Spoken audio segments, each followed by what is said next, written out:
Right here you see it's non-toxic in neurons. We tested it in highly sensitive mouse ear hair neurons. This gets to what our Orphan Disease is a pediatric ear infection. It's experienced in the hundreds of millions of cases globally, but in the developing world. So only 1% of those cases are in the developed world, but the NIH is pretty scared of that coming into the developed world. Pediatric ear infections, and it's pan-drug resistant. Basically, you watch your kid go deaf or die from a brain-eating infection. So a pretty terrible thing. So that'll get us to a pretty large, hopefully in the 10 figures licensing for if that is successful in this pediatric ear infection because of the huge global demand for that case. So, see, is there anything else I need to cover on this? I'm trying to give as much time to Dr. Mata as possible. So this is our schedule of going to market. Why are we going after pediatric ear infections? And I'm talking at a longevity conference. And this is something that I think everyone here, entrepreneur, investor, whatever, longevity and age is not a regulated disease. In order to plug into the traditional biotech funding machine, you need to come up with a disease and say, this is the disease we're trying to fight. The best disease you can possibly go after is an orphan disease and something that has been studied already, and you can get through an accelerated track through the FDA, so you can get that drug out on the market because it can then be prescribed off-label. So 12 months to a license deal, and then of course it has to go through the phase 1, phase 2, and phase 3, but in a sort of triple accelerated fast-track program. So here is our shocking moonshot proposal. Sporadic Alzheimer's disease, which you just heard about, is actually age-related immunodementia. Silence. Sporadic Alzheimer's disease is not Alzheimer's disease. Alzheimer's disease is a familial disorder, overproduction of amyloid beta. Age-related immunodementia is simply age-related immunodysfunction that ultimately turns into dementia. And so we call it ARID. And this was proposed first by our company. We're the first company in the world to propose this. And I'm going to tell you how microbes create ARID, not Alzheimer's. This is an appropriate antibiotic peptoid target. And what you see here is a spirochete, this little wormy guy right here. So he's a motile bacteria, and he can swim upstream. He can swim up through the nervous system. He can swim up through the lymphatic system. So he's not relying on the flow of the blood. So you say, well, Josh, come on.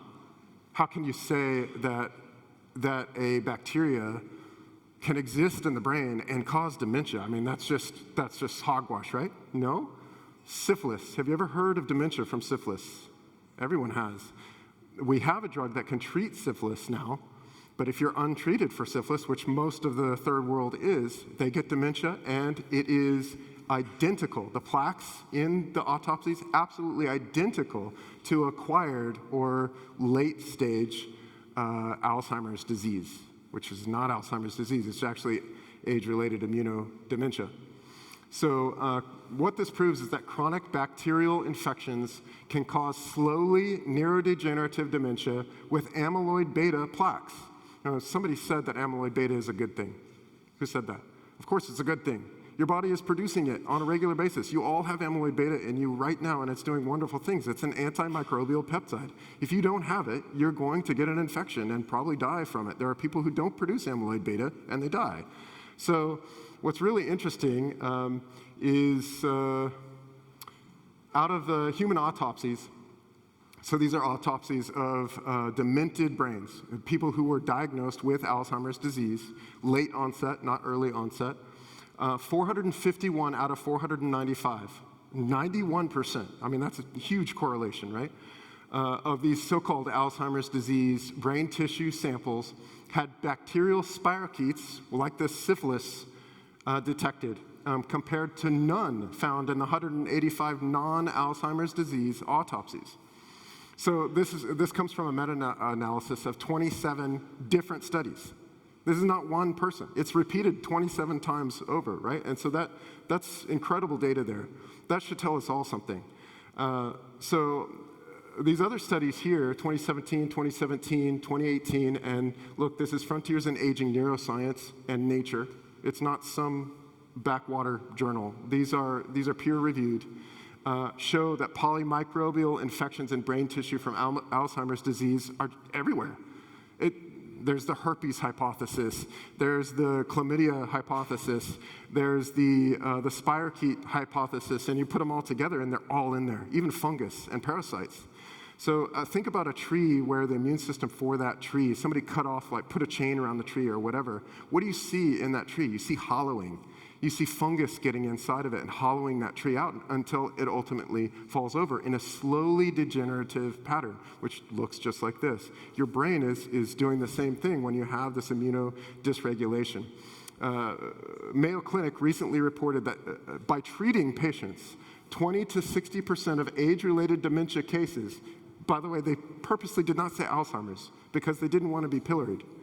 20 to 60% of age-related dementia cases are misdiagnosed as Alzheimer's disease, but are actually treatable because they showed, look, we treated these people, now they got better.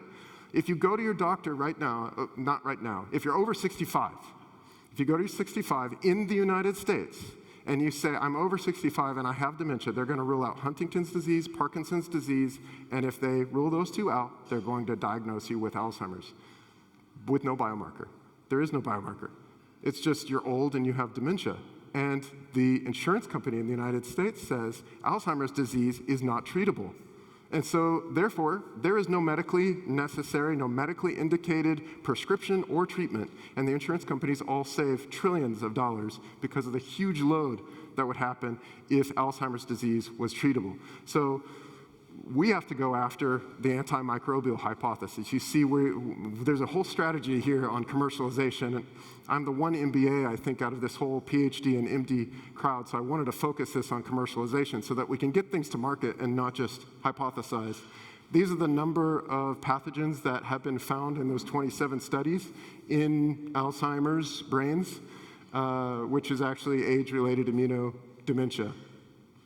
So it's not just bacteria, it's a broad spectrum of yeast and parasites and viruses and bacteria because the immune system is starting to shut down. And so everything, it's a feeding frenzy.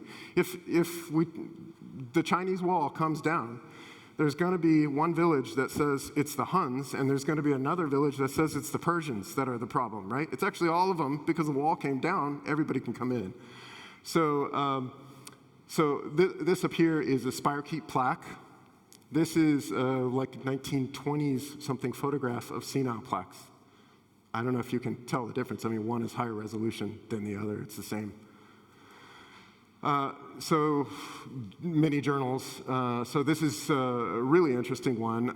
So P. gingivalis. P. gingivalis produces a protease. Remember those proteases that eat LL37? They liquefy human tissues. This is the digestive enzyme that the bacteria use to feed on you. So they're human tissue feeding bacteria, and it produces this thing. It's called a gingipain. So like think about gingers and pain, and you got gingipains. And they're liquefying tissues, and they love to eat LL37. And so this induces immunosenescence. When the gingipains are flowing through your system, P. gingivalis doesn't have to be in your brain because this crosses the blood-brain barrier. These gingipains are really, really nasty things, and so you have to be able to kill gingivalis, which creates, by the way, gingivitis. So brush your teeth and floss, because if you get gingivitis, there's a huge correlation between gingivitis and Alzheimer's disease. Alzheimer's disease, actually age-related immunodementia. So somebody said something about A-beta being a good thing. So A-beta is a good thing. But what we have shown, what Dr. Barron has shown, is that when LL37 and A-beta are produced in regulation with each other, when they're in balance with each other, when you have homeostasis, you don't get these tangles. You don't get amyloid beta tangles. If just amyloid beta is produced by itself, it tangles on itself. LL37 and A-beta are almost like a toxin-antitoxin relationship where they work together in a very synergistic relationship. So these are actual studies done by Dr. Barron. And that's the end of my presentation. I think we've got about 2 minutes left.